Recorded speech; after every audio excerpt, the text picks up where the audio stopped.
If you ever wondered about what the trajectory is for a professional golfer who started out as more or less of child prodigy, had a very successful high school and amateur career, and then made their way into the professional ranks, then this show is really going to be one that you will find interesting. Because my guest today is Aaron Terrazas, and he was a child prodigy as he was a three-time member of the Mexican junior national team as a young boy. And we follow his career from there to the IJGA, which is the International Junior Golf Academy here in the Hilton Head Island and Bluffton area, into the college ranks, and then now into the professional ranks. Aaron tells some very interesting stories, his successes, some of his challenges, how his dad, as a one-time member of the Mexican national soccer team that competed in the 1998 World Cup, started training him in the mental side when he was just a young boy, how difficult some of those things were, but how he's very happy that he went through that at such a young age because it has helped him throughout his junior, amateur, and professional career. Aaron is a wonderful kid. He was when I met him many years ago, and it's been a pleasure to watch him develop and grow and turn into the great, not only professional golfer, but human being that he has become. He's been playing well. He's going to continue to play better, and I'm sure he's going to be a name on everybody's radar in a very short period of time. And just listening to him today and the way he goes about things and discusses them, I'm sure that's going to come across to all of you out there listening to this show. So please give a big Golf 360 welcome to my friend and guest, Mr. Aaron Terrazas. What's up, everybody, and welcome to the Golf 360 podcast. I'm the host, Pete Popovich. So you may be asking yourself, what is Golf 360? And Golf 360 is a show that was designed to introduce you to people associated with the game of golf to help you improve not only at your game, but also your life. Almost all of our guests are from within the industry in some way, shape, or form, but some of the guests we have are from outside the industry, and it mainly revolves around the business world with a few others scattered in here and there. Now, all of the guests that we have a few things in common. One, they all were highly successful and accomplished in their field. Two, each has something to pass along that will help you in your game and your life. And three, they were all more than willing to give back by passing along the things that they use to help them in their career, and even some of the mistakes that they made so that others don't make them in their journey. So I hope you find listening to them as enjoyable as I did interviewing them, and that each and every one of you benefits from the information that they so willingly and graciously pass along. Hey everybody, I want to give a big shout out to a new sponsor of the Golf 360 podcast, and that's Affinity Wealth Management Group.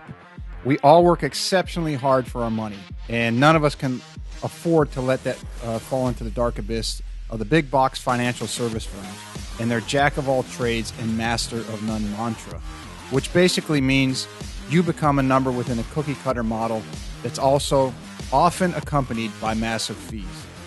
Your future deserves more than average returns and little attention.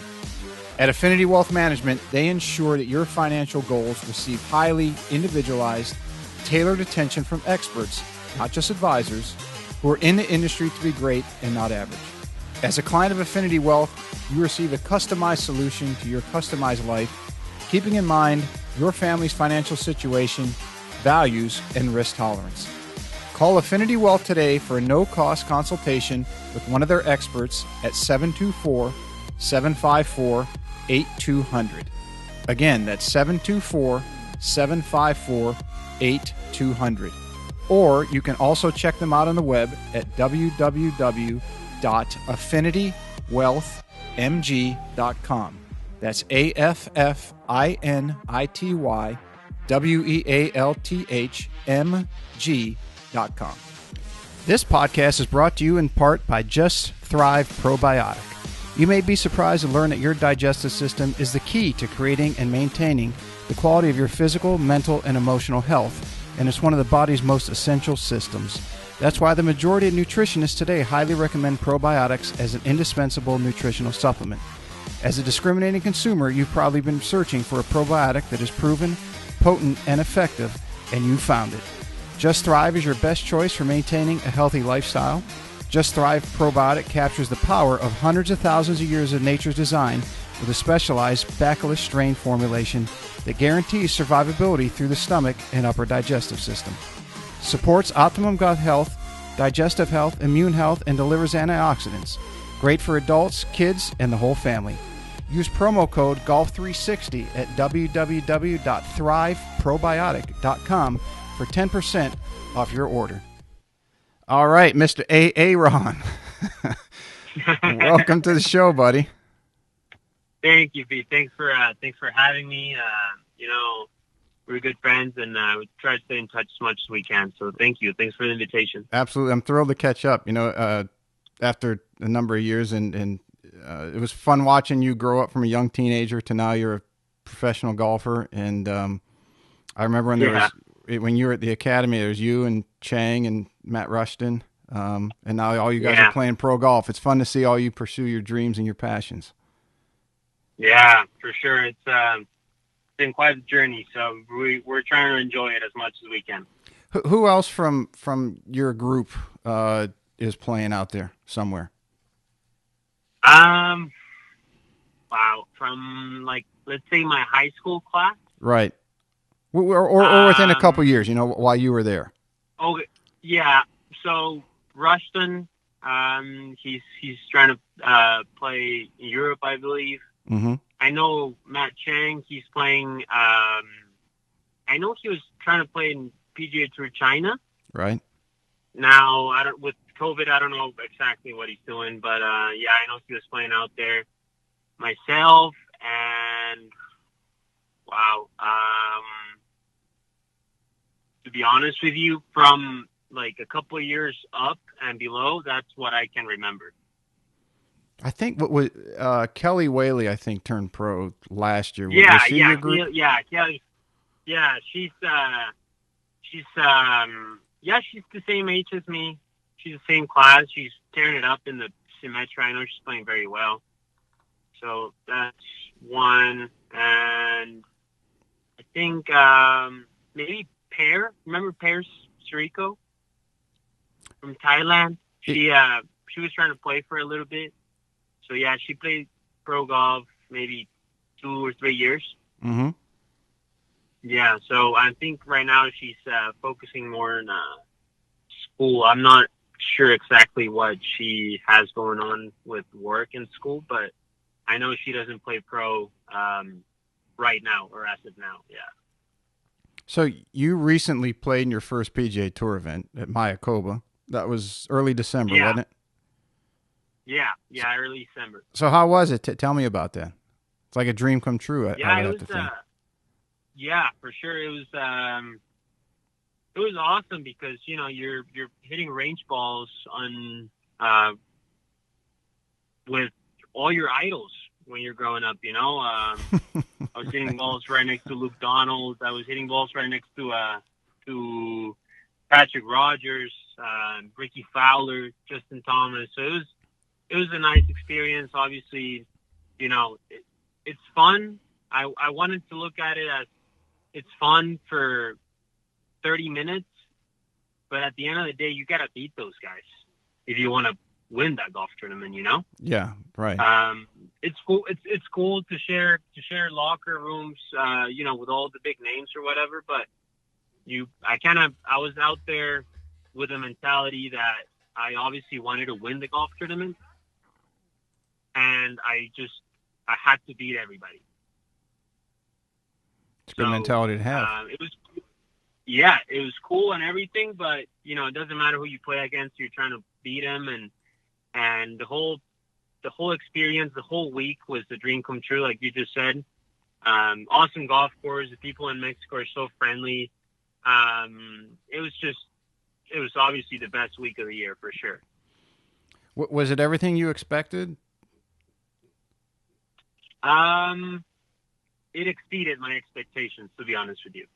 Okay, what way? Yeah, I wasn't aware of how well the PGA Tour players are treated week in and week out. There's just some, for example, during COVID times, obviously you can't have anybody out there. Your family members have to get tested as well. And For a couple players, they have some VIP like passes, I guess. So it's just kind of those little benefits that make your week a little bit better. Mm-hmm. Did you have your family with you? And, Did they? Yeah, I had my family with me. Yeah, I had my whole family with me, my parents and my brother. They got tested Monday morning, and they tested negative, and they were able to stick around the whole week. So that was nice. And from the players' perspective, to be honest with you, they obviously they're really good players. Like, these guys are really, really good. Mm-hmm. But if a person that is trying to get to that level works the correct way, I think it's very achievable. And what do you mean? So yeah, if you work like if you work hard and if you are disciplined, you can get to that level. You can get to the PGA Tour level, and you can compete at that level. What was the was that? Would you say that's the biggest thing you took away from it? Yeah, for sure. That's the biggest thing I took away from that week. I realized, even though I missed the cut, I realized that I am getting closer to that goal, which is, to become a winner on the PGA Tour, which is always what's been my goal for my whole life. Mm-hmm. So I'm getting closer to that level, and if I keep working the way I do, I think I can get to that level sooner than later. So tell us about the week, how it went. So your folks and your brother are there, and they get tested. And who was more excited to be that you were in the event, you or your mom and dad? Yeah, I think my dad was very excited. I think he was, he always wanted to. I think it was the second PGA Tour tournament that he was a spectator at, but he was watching me this time, and that was very special for him. Obviously, he, you get to the resort, because you're staying at a resort, and you get to the resort, you get tested, and you have to pretty much quarantine for like a few hours in your room until you test negative. Until then, you can't use any practice facilities, nothing.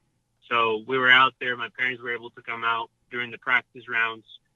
I practiced. I played 9 holes with Joaquin Niemann, Carlos Ortiz, and one of my good friends that Monday qualified into that week. And we played. We had fun. I asked Joaquin a lot of questions. Carlos was the most recent winner on the PGA Tour that week, because he won in Houston, which is 2 weeks before that. Mm-hmm. So there's a lot of cool stuff going on when you were around Carlos, because a lot of players, a lot of media stuff was going on. And everything kind of builds up to the first tee shot on Thursday.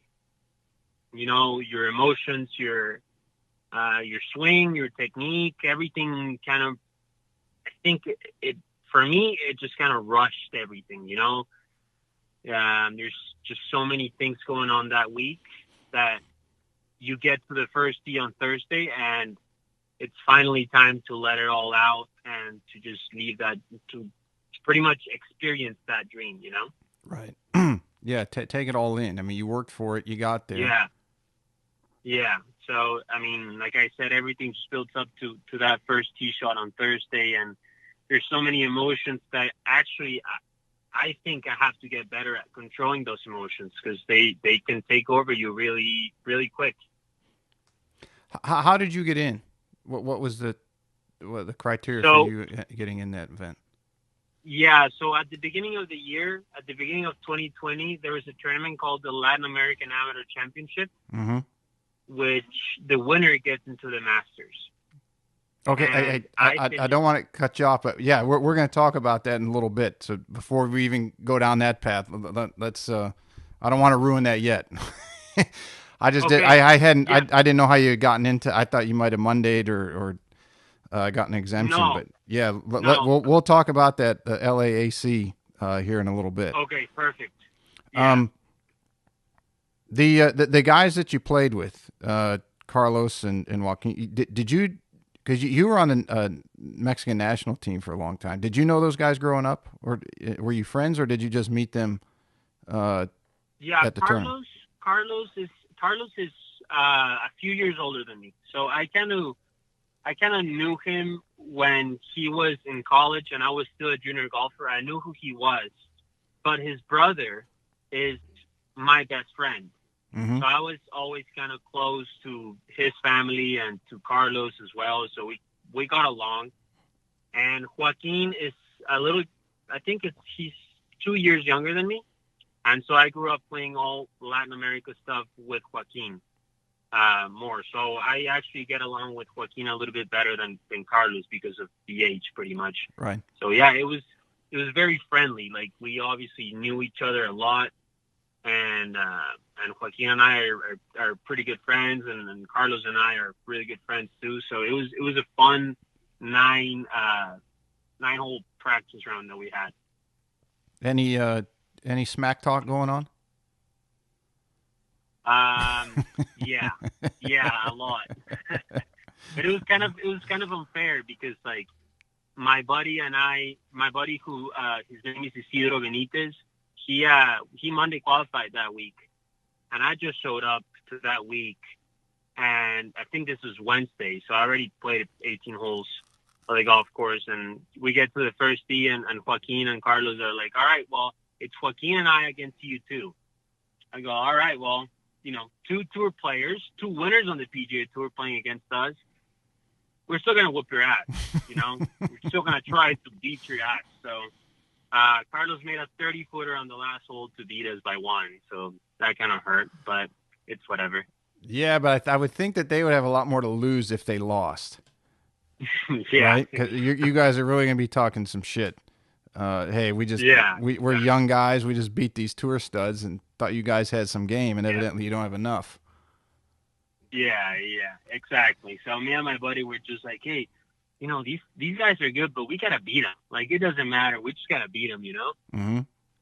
Was there any talk of a rematch? Yes. Next time I get the chance to play in a PGA Tour, hopefully not very long from now, we'll for sure get a game going there. You can get your revenge. Yeah, for sure. Yeah. And Carlos kind of made fun of us at the end when he made that putt. So yeah, I'm waiting for Carlos to give me that revenge. Did you grow up in Mexico? So I was born in Mexico City, and Uh-huh. I grew up in a couple of cities in Mexico until I was 13, 14 years old. Uh-huh. Then I went to the golf academy, and I finished my high school career over there. So I grew up in Mexico City, but my teenage period of my life was not in Mexico. It was in the U.S. And when because I think I met you. You were a freshman or sophomore at the academy. We probably met when I was a sophomore in high school. Yeah, and you were here Yeah, a couple years already then, right? Yeah, I was when we met. It was probably my third year there. And Yeah, because I was there I was in South Carolina for 5 years. So yeah, you met me when I was a sophomore. So yeah, I was there for 2 years prior to that. And how did you get there? How did you find out about the IJGA? And to tell me how that whole process kind of played out. Yeah, so when I was 12 years old, I got I don't know, recruited. I don't know if that's the correct word, but I became a member of the Mexican national team. Mm-hmm. And at the time, the Mexican national team had a deal with the IJGA Academy where we could come to Hilton Head for a full week, and we could practice there. And if there was a tournament, we got some spots for the tournament and stuff. So I got to go on one of those trips to Hilton Head and to the IJGA Academy, obviously. So we practiced there. I remember Hank was there for a couple of days. And then we actually played in the tournament in Harvard Town, which was the very last tournament of the year for the students at the time. And that was in December. So I played, I think I finished second. in that tournament, and Second overall or from second in there, your age group? second in my age group. Yeah, Nice. yeah, second in my age group, and then I think a couple coaches saw me there, and you know, they saw that I was a pretty decent player at the time, and they communicated that they wanted me to come for a full year to the Mexican national coach, and the national coach talked to my parents, and then the next year I was there. Were you on scholarship? The first year I was just the golf part though, not school. Mm-hmm. Then when my parents they do okay for themselves, but obviously not to pay 5 years of IJGA. But when they offered me to come back the next year, I was like, well, I'll talk to my parents, and they're like, I don't know if we can pay that. Now ask them if they will give you scholarship in the school part, you know, like academics. Mm-hmm. And so they got back to me, and they said that it was approved, and that I was on pretty much full scholarship now. So yeah, I was able to keep that scholarship for the next 4 years of my years there. So that's why I was able to spend so many years away from home. How was that difficult, or was it being young and being away from home? What, 9 months a year, basically, or almost 10 months, and Yeah, right? yeah, Because you have a close family. Yeah, I mean, I've met your parents. If you have a very nice family, very close family, that couldn't have been easy for you or your family for you being away either.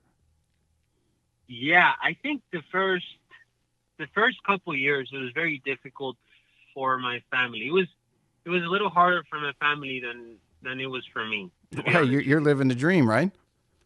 Yeah, I was playing golf every day, and I was just trying to win golf tournaments. It wasn't that hard for me, but for my family, it was quite hard, especially for my mom, because I'm really close with my mom. So I remember when she dropped me off, she was like, you know, crying when we were driving or whatever. But I told her that it was going to be okay.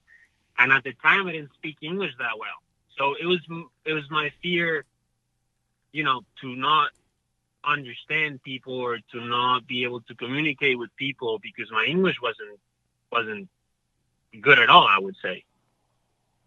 So it was hard to adapt to a new culture, a new country, new people. All my friends from home, I probably don't have any contact with them now because of those 5 years that I was at IJGA. Now, I don't regret it at all, but it was kind of hard to just leave my friends behind, you know?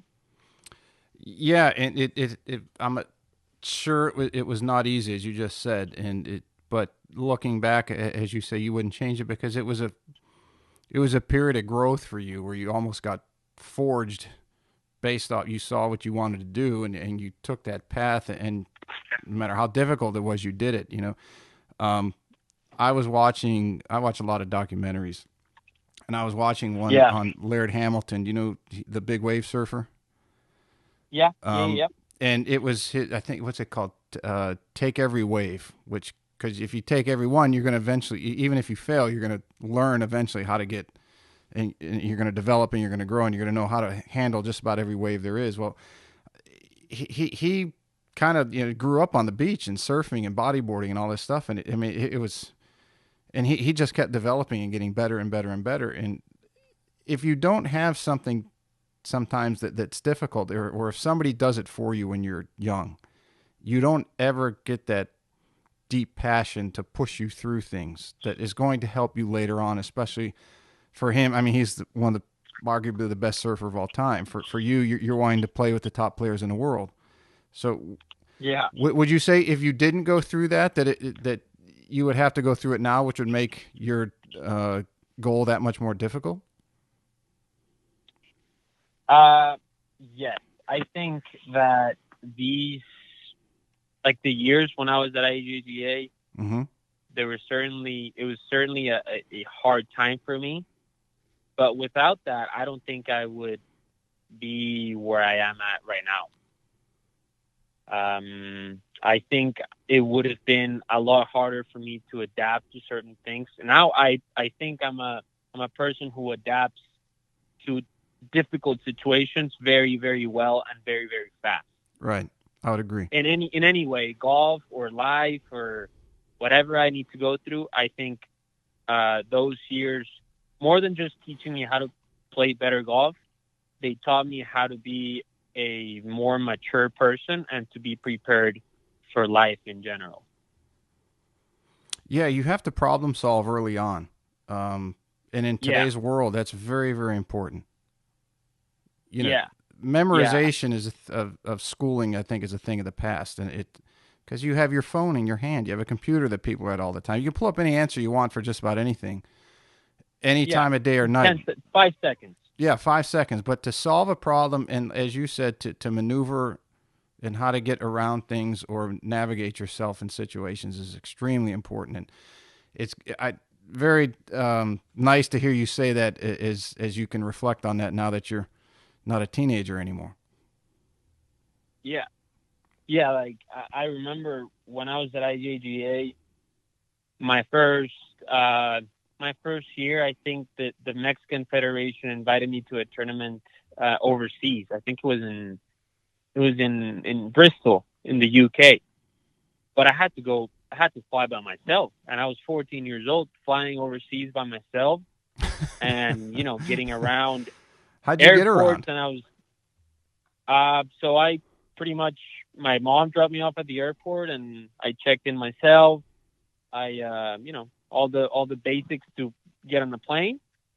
And when I landed in Heathrow, I had to wait a couple hours there, catch a train by myself, and then the coach and the Mexican Federation was waiting for me in Bristol. So it was a fun experience. Obviously, I was I was I let's say I didn't enjoy the airplane ride as much as I would right now because I was very nervous of what was going to happen during the Mm-hmm. trip.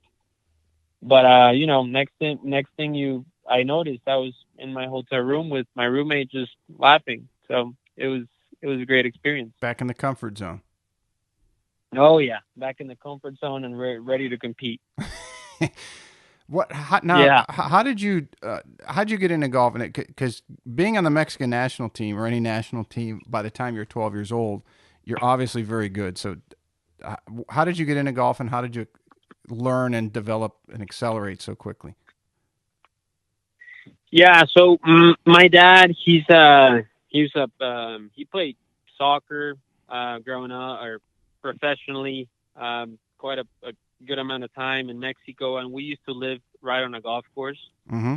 And my dad just he got into it. Some of his friends invited him, and then he invited me.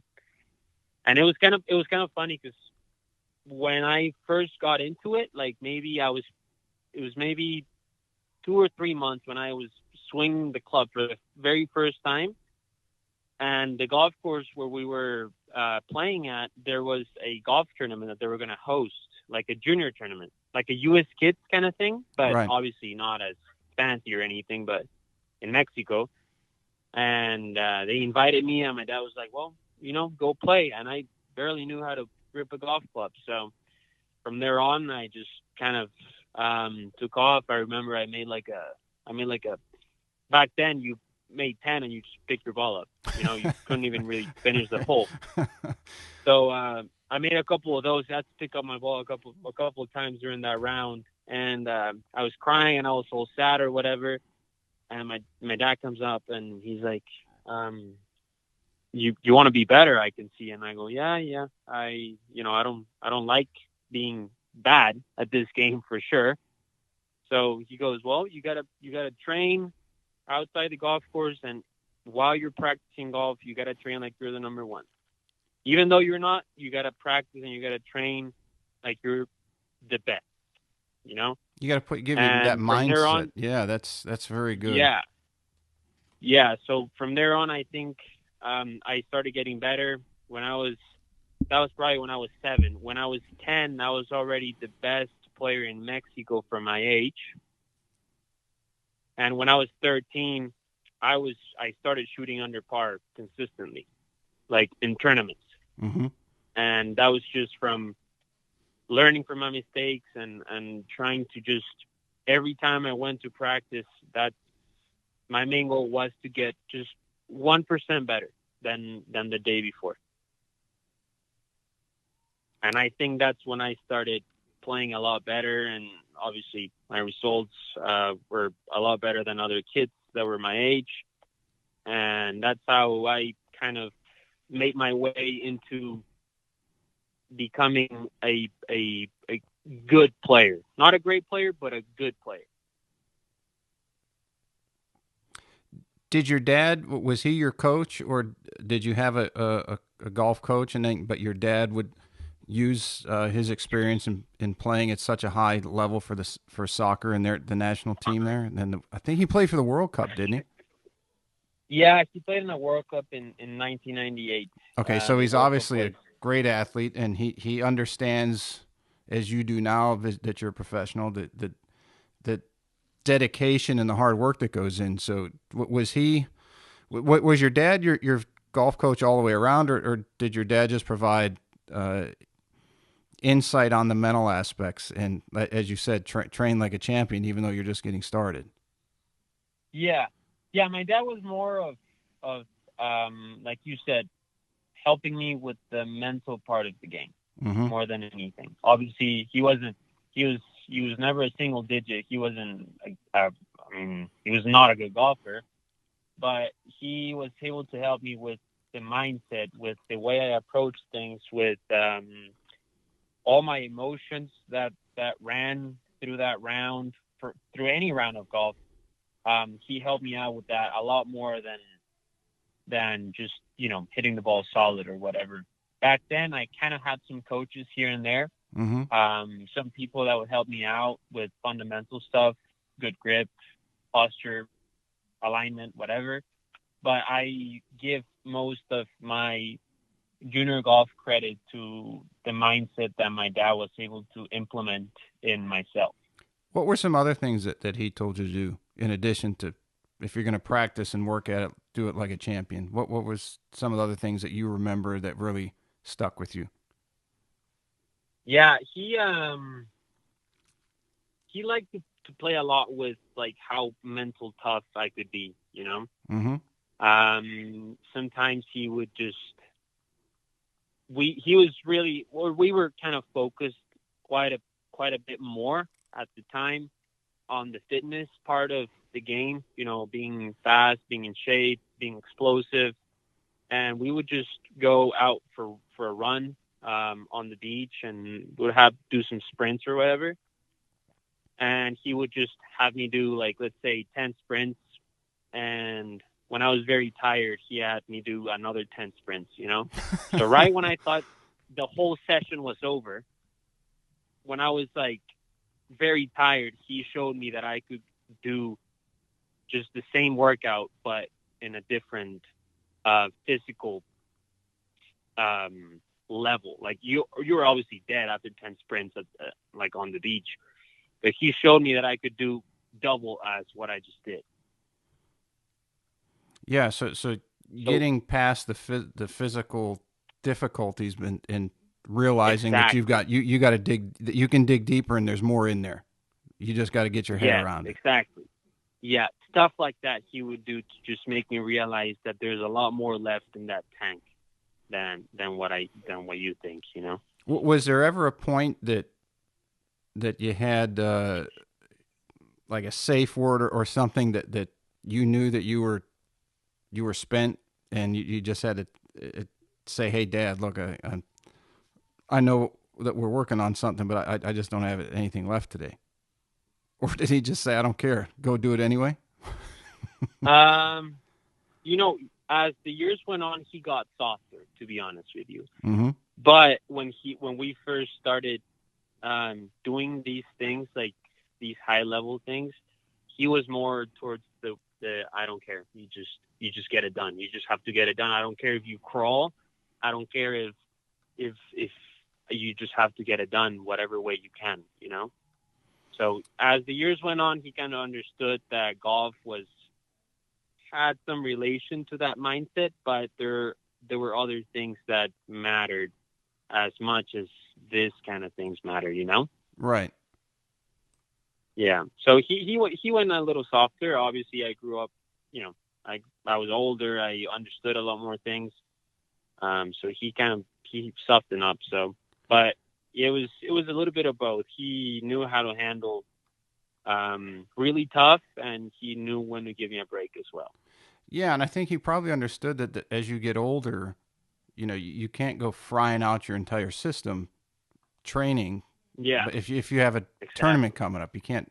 And it's awesome that he understood that.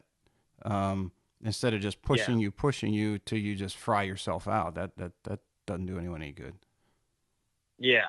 Yeah. He knew how to be tough and how to give me a break every now and Yeah, then, you got a which good is dad there. yeah, nice dude. Did your Nice mom dude. ever give him a hard time saying that he was pushing you too hard? Oh, she hated it. She she was she was not happy when I came home all dirty with sand all over my face and just kind of, you know, I couldn't walk for a couple of days. I was limping for a couple of days because I was so sore. But you know, it is what it is, and my mom understood. She didn't like it that much, but she couldn't really much do. She couldn't really do anything about it. Yeah. Are you glad that you did it? Yes. Yes. And you know, I would do it to my kids as well. Mm-hmm. If I have some kids in the future, I think I would kind of do something similar to what my dad did with me. Let me jump back to the IJGA. Let's talk about a little bit just daily life at a junior academy. Kind of run us through what your normal week would be like. Yeah, so my first couple of years there, I went to the school in the morning. Mm-hmm. You could go to the school in the morning or in the afternoon, but you go to school from 7:30 to 12:30, and then you would you'd catch some shuttles to the golf course, have lunch there, and you were assigned with a coach, and in that group were 7 other players or 6 other players, maybe 7 or 8 were per group. I don't remember. And some days you would just work on technical stuff. You would focus on shorter game. Some days you would go play 9 holes. And every now and then you would have a golf tournament, and you know you'd be away for the weekend or for a few days. But yeah, I mean, out there it was mainly, you know, it got to a point where I was very, very technical because everything was so it was destined to just have a good swing. And some players were so in that bubble of just swinging the golf club well, and sometimes you forget that there's a game out there that you need to shoot very low scores. Mm-hmm. So um, it it can get very technical, and it can get very like a very structured routine. But at the same time, if you use, you know, everything the correct way, the facilities and everything, and you just kind of take a step back and think about that there's a game out there that you need to win and you need to compete. Just that was my main thing. And after the practice, which was from 1 to 5, I believe, you would have some days where you go to the gym and work on TPI stuff, fitness. There were some groups that went to advanced fitness, so that was really good. I think that was one of the reasons why I'm really into fitness now. And then you had some mental sessions with Matt Cucaro, I believe it's his Mm-hmm. last name, if I'm pronouncing it right. So he was out there, and every group would have maybe a couple sessions during the week, and then from there on, you get to your housing at around, I would say, 6:30, depending on the fitness session. You'd have dinner, and there was study time. I believe it started at 8. So everybody had to be studying in their rooms from 8 to 10, and 10:15 were lights out. So the school being 7:30 to 12:30 was an accelerated program? Yeah, I think we only had like 3 classes during those hours. Mm-hmm. So it went by sometimes it went by fast. Sometimes it didn't. But I I liked the fact that I could practice for 4 hours. Right. I wasn't practicing for 2.5. I was practicing for a full from 1 to 5 pretty much, you know. When you said you had gotten a little technical, as did a lot of the other students, did you go to your coaches and say, hey, look, I think I need to be playing a little more to get the most out of my game? I mean, I did. I did. I was always kind of the player who would communicate a lot of stuff with the coach, Mm-hmm. but some kids didn't have, I don't know if they didn't want to or if they didn't care, but some kids were just kind of like, whatever he says is what I'm doing. So if you just worked on technical stuff for 2 straight days for 2 hours and you're doing that for a third day for another 3 hours, I didn't agree with it. So I went to my coach and I told him, man, I need to play more. Like I want to go out and play. Just let me go out and play. Cause I just worked on technical stuff. Like I don't want to work on technical stuff now. I want to go play. So I at least I communicate that or I communicated with my coach at the time. Did you get that from the training you had prior, and from working with your dad on the mental side, that you could identify, hey, look, I think the best thing for my game is that I do this, even though you want me to do something else? I don't think I got that from like my dad and what mindset my dad gave me, Mm-hmm. but it's just kind of, it starts making sense. Like you need to start looking at it as in you have a golf tournament coming up. Like there was a golf tournament every 2 weeks, I believe. So when in the South Carolina area, at least, and all the kids there were playing in them. So if you have a tournament coming up, you at least have to go get some holes in. Right. Like it's not that difficult to understand, I think, like in my point of view, so if you're working on technique, and you get to the tournament and you're still thinking about how that club face is wide open at the top, like, well, you're probably not going to play very well. No. I mean, if you're trying to get your position right on the 16th hole and you have to hit it over water, you're probably not going to pull it off, Mm-hmm.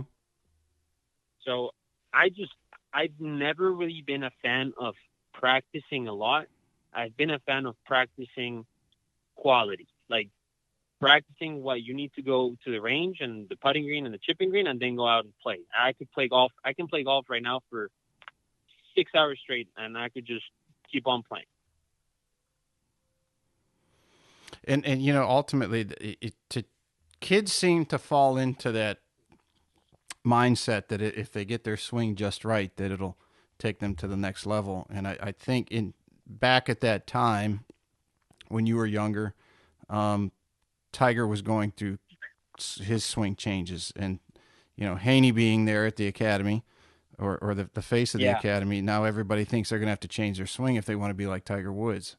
It's kind of cool that you had that mental wherewithal to say, hey, look, I don't think this is going to benefit me. Here's what I think will. Yeah. And I think it's just it can run different in life, but it's just if you get a job and you don't agree with what your boss is saying, you can maybe go talk to him and tell him that you don't agree with that, and it's probably not the best idea, but he might say yes or no, or he might tell you to just shut up or whatever. But I'm just always been the kind of guy who likes to communicate stuff with, in this case, my coach when I was there, and tell him, hey, I don't agree with the schedule of today. Like I kind of want to go play golf. Mm-hmm. I'm here to play golf. I'm not here to get a prettier swing. Right. And it's I remember that time, a lot of your just hanging around there with you guys, that a lot of the kids were more focused on the aesthetics of their swing. Yeah. And I'll tell you right now on the show, we used to make fun of everybody, of like everybody who's trying to have a prettier swing. Well, you probably have a better swing than me on camera. Nope. Can you go out there and beat me in 18 holes? Like it's kind of, it works both ways. Mm-hmm. You obviously need a good swing to play good golf. But at the end of the day, you got to get that little white ball in a hole. What did you like most about being at the school? Wow, I think my friends, like the friendships that I was able to attain during those years there, Mm-hmm. was my favorite part, because I'm still in touch with a lot of the guys who I went to school with. And don't get me wrong, the golf part of it was amazing too. It was like you said, I was living the dream. I was a junior golfer playing golf every day, going to school for 3.5 hours of the day, or maybe 4. And, I was just competing. I was playing well, and that's what I wanted to do. But I think it goes a little bit more than just having getting good at golf. It goes a little bit more than that, in my point of view. Just the friendships you build, the network you can build for your future. I think that's what I like the most about that place. Anything that you didn't like, outside of maybe the fact that you couldn't be at the golf course all day, that you had to attend class?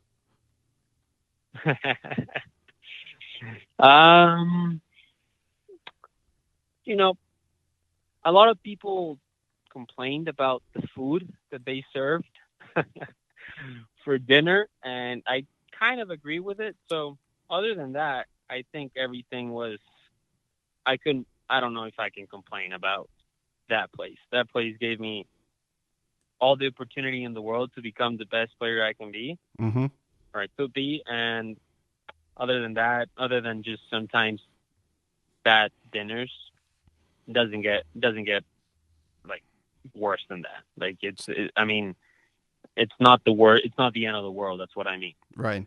And you Yeah, you think that going there helped you pursue your dreams of college scholarship and eventually playing pro?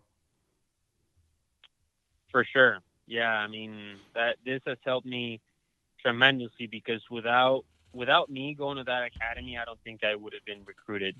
Or I don't think I would have had the exposure that I had when I was at IJGA. I was able to travel all over the country playing junior tournaments, where college coaches were just out there watching who their next recruit was going to be. And if I was in Mexico just playing random junior tournaments in Mexico, it would have been a lot harder for me to get that exposure. Yeah, and so let's talk about your college. You for your first year, you went to University of Oklahoma, right? Yeah. So for some of the young golfers that are, let's say they're in high school now, maybe even younger, and they're about to embark on that recruiting process. Yeah. Tell them what the recruiting process is like. Yeah, the recruiting process starts off with you having good grades, period. Like, if you have good grades, your golfing part of the recruiting process becomes a lot easier.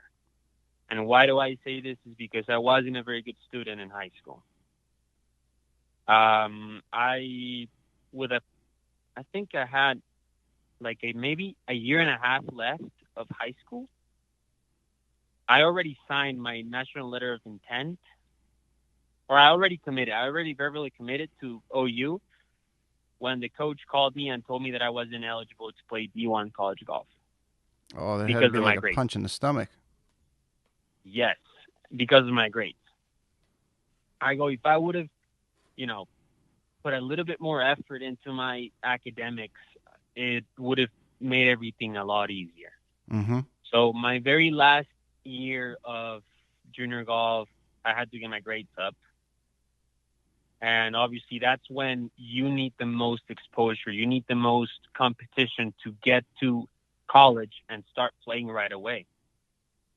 And when I was getting recruited, I got recruited by a couple by a few different schools. They're all pretty good. But Oklahoma put an eye on me when I was maybe 15. It was probably my second letter I ever got in the mail from them. Mm-hmm. So, I played all over the country. Either the head coach or the assistant coach were traveling to watch me and other players. So you start off by playing IJGA tournaments, which those are the ones who give you the most exposure at the national level. And then, obviously, as you keep playing better, more universities are interested in you.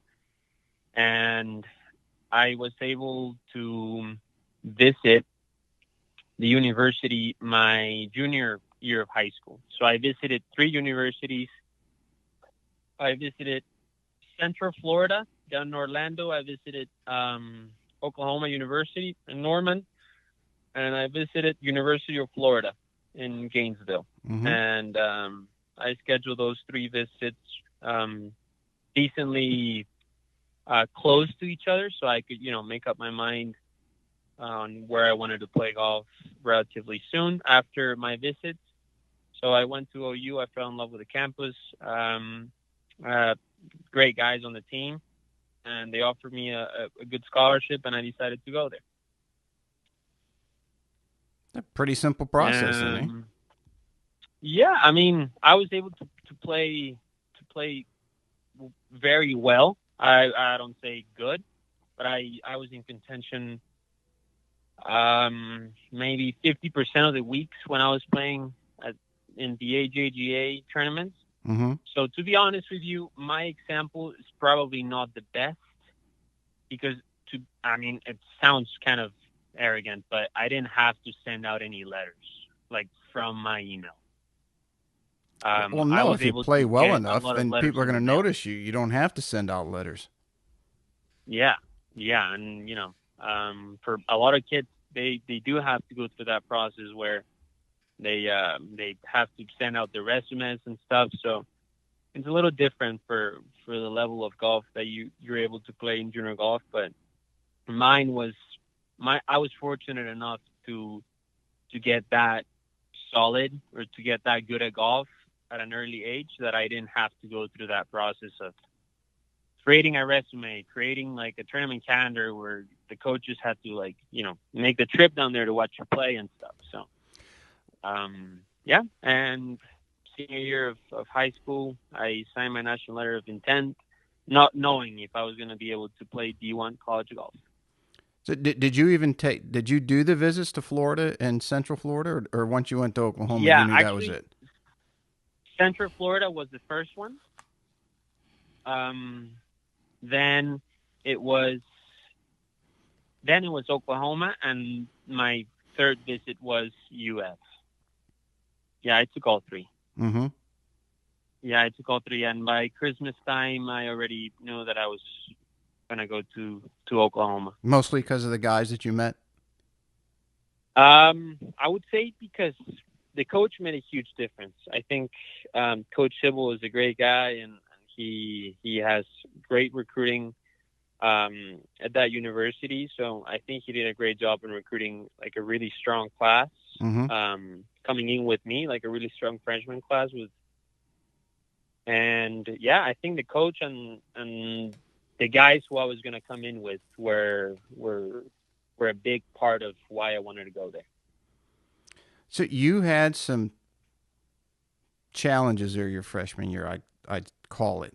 Because I remember us talking about this a little bit when you were there. You asked my opinion. And I didn't agree with how they did it, because if I remember, you had qualified, through the team qualifier, you had qualified to make the travel squad as a freshman, and they didn't take you.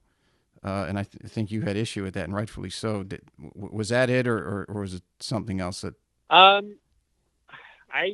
exactly don't remember what I told you, Pete, but it was kind of somewhere along the lines of that. The qualifying was difficult because the coach already had at least 4 guys in the lineup. Like And that you was take his. 6, 5, or 6. You take 6, right? You take 5, 5. and Okay. in some tournaments you take 6 if there's an individual spot for your team. So, you're competing against 7 other guys who are not in the lineup, and you're playing for one spot. And sometimes it gets pretty frustrating that you just, you try to look for answers where they're not. And sometimes, I tried changing a few things in my swing. I got to college playing a nice push draw. Mm-hmm. And when I got there, the coach suggested that I should, make that draw tighter. And for me, it was kind of a different feeling, and maybe I started switching to a fade, and things didn't go very well. And there's this one qualifier where, this is where I look like I got back home and I looked at myself in the mirror and I was like, who are you? Like, I remember I shot like 82 my freshman year in qualifying. I had a talk with the coach afterwards. She was like, I don't know what's going on with you. Like, just, come up with some answers yourself. I'll help you out. But like, this isn't the Aaron I recruited. It was quite difficult. I was there a year and a half. Mm-hmm. So it was quite difficult. I had a really tough time emotionally more than anything. I mean, golf-wise at the time, to be honest with you, it got secondary. Like, I just wanted to be happy. I wasn't happy. I wasn't enjoying myself out there. So a culmination of changing, making too many modifications to your swing, and you kind of lose your way, especially if there's no one there to guide you. Because you see this, and you probably see it now playing professional. I used to see it that on various tours that guys would get out there, and then they would think they'd need to change their swing. It's like you're competing at the top level in your field, in the area or in the nation and whatever, the world. When you get to the PGA Tour, and now you want to change your swing, it's like, what are you, crazy? You're really gonna get yourself in the weeds on this one. It was good that you experienced that early on, that you're not getting there now, that you're playing professional golf, and you're going to go. You don't have to go through that. You already did it. I mean, the one, Craig Perks, right? He won the Players Championship one year. I think he got a 5 or 10 year exemption. He goes and changes his swing, and he ended up getting out of tour golf. I think he's teaching now in Louisiana, but that's the first one that comes to mind. No, I mean, a lot of people go through that process in different ways and different stages of their career. Mm-hmm.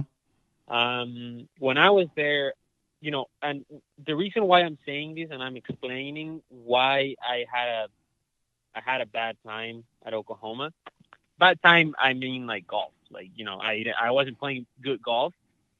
I take this a step back when I refer to the main thing for recruiting process is academics.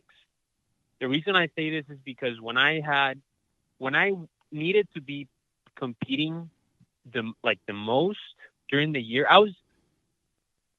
I played four tournaments my senior year of high school because I couldn't just, miss class because my grades were so low, and my grades were so low. I had to get my GPA up. I took the SAT. I think I took the SAT 6 times. So imagine going through getting your GPA up, studying for the SAT, and having to study for the SAT not only 1, 2 times, 6 times. Like, that was really hard on me and my family because I didn't know if I was going to go to OU until my very last day of high school when I had my report card handed in to me. So I was out there already. I got to college. It was, let's just put it this way. It was very good that I got to D1 college golf. I remember not long after you graduated, and the release of pressure that was off your back was you were a completely different person. Yeah. From when I met you as a kid to the time you graduated, you would that like you said, those months leading up where you weren't playing hardly at all, or at least tournament golf, and you just see the pressure building. And then when you Yeah. came out and we worked on your putting and we fit you for the putter and everything, like, we got that was kind of your going away present. Everything was like, yeah, okay, I'm ready to go. Yeah. Yeah. That was, and I was really close at the time with your brother Chad, and Chad was out there. He saw everything. Like, he saw how I wouldn't show up to the golf course until like 3:30 p.m. Mm-hmm. because I was inside studying, and I was inside doing homework, and I was inside studying for my SAT, like tutoring. I was taking 50% of my golf time. It was just taken away from me. Or I took that away from myself because obviously I didn't have good grades, and that was my responsibility. Do you think you just took the grades for granted early on? That it was just you didn't have to have them? Oh, yeah, for sure. Like, I took them for granted. You know, I don't blame it. I don't like to blame this on my dad, but he was the one who was like, hey, you have to go play. You have to go play every other week. Like, school is important, yes. Just whenever you're in there, just, get good grades or whatever. But I wasn't doing that. I was playing every other week. I remember my sophomore year when it was I would say mid-junior year of high school when I was playing, like, the best golf of my junior career. I show up to the final of my U.S. history class, and the professor looks at me and goes, you know how many days you came to class out of the 85 days of the semester? I go, I don't know. He goes, you came to class 38 days. You're going to pass this class. How did the school let you, had to be somebody at the school counselor or somebody that had to be some kind of watch on that to say, look, you can play in these tournaments, but you still got to go to class. You're not going to miss. You're only allowed to play in so many until you start missing too much school. Yeah. Was there no safety valve in place when you were there? Well, I mean, I'm sure there was, but I was just kind of, I was kind of like the good golfer in the academy. I was part of the Mexican national team. They were sending me to tournaments to Argentina, to Australia, to the UK, to Japan, to China. So, I'm a junior golfer. I'm playing good golf. I was traveling the world. Like, with 16 years old, I didn't know how important school was. I didn't understand how important the GPA and the SAT scores were until I kind of knew that I wasn't eligible to play Division I golf. Then it's like a slap in the face. Hey, it's like a wake-up call. Yeah, and then it's like, exactly. Then it's like, all right, buddy, like, all you did these past couple of years, it's all cool and everything, but you can't play golf now. So, yeah, it was a lot of studying. It was a rough time in my life. And but this goes from struggling at OU. I struggled at OU because I didn't have good grades in high school.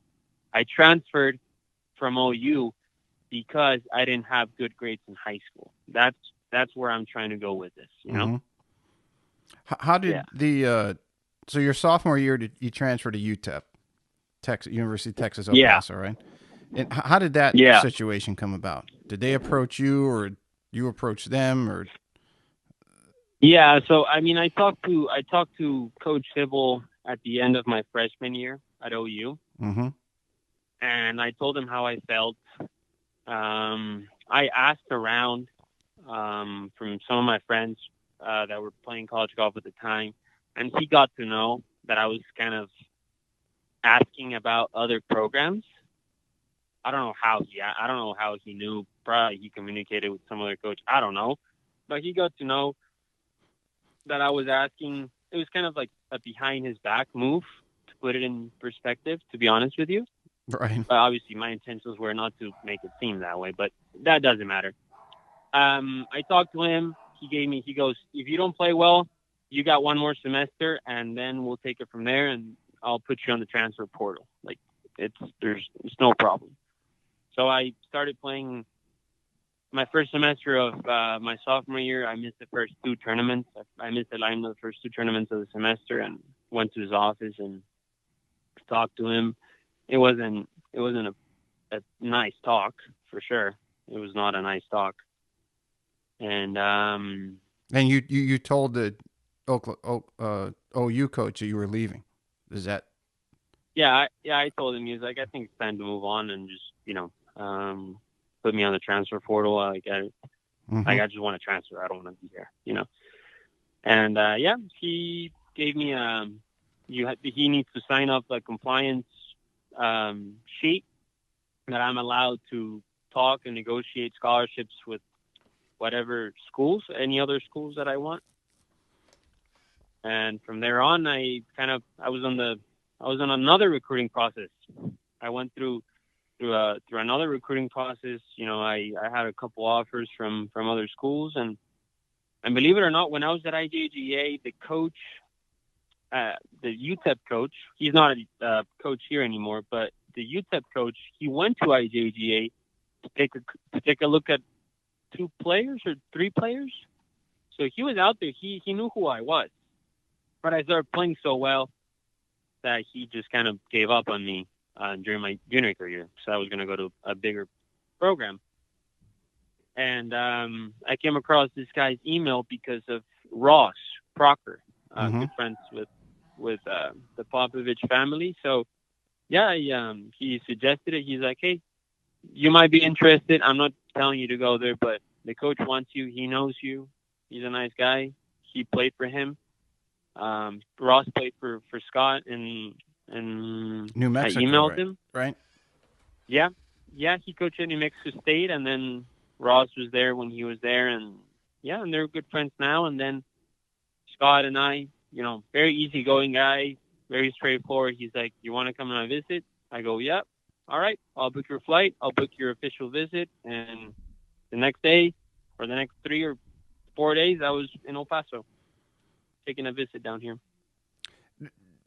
Was there any trepidation that you would go through something similar at UTEP that you did Oklahoma, or did you were just excited to get to somewhere else where you could kind of just start fresh? I had a little bit of both, to be honest with you. The team at the time here at UTEP, when I first got here, it was very competitive. Like, these guys were ranked like 50th in the country.